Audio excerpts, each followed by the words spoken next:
ভারতবর্ষের 28% যুবক যুবতী একাকিত্ব ও ডিপ্রেশনের শিকার। অর্থাৎ প্রত্যেক 3জন যুবক যুবতীর মধ্যে একজন অবশ্যই একাকিত্ব ও ডিপ্রেশনের শিকার হয়েছে।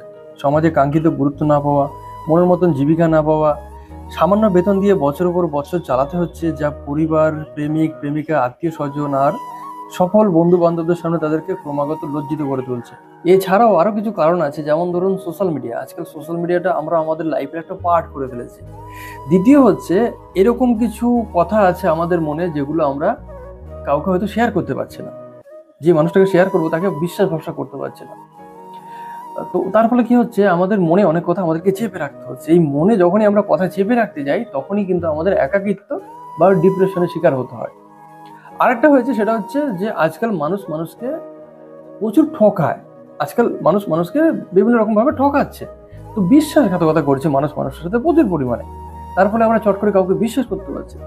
তো অবিশ্বাসের পরিমাণ বাড়ছে।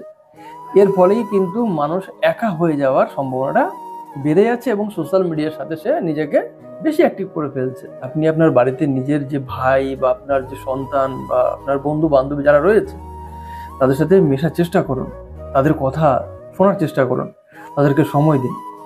একাকিত্ব আর ডিপ্রেশনের পরবর্তী কিন্তু বেশিরভাগ ক্ষেত্রেই তারা একটা খারাপ সিদ্ধান্তে চলে যায়, যারা নিতে পারে না।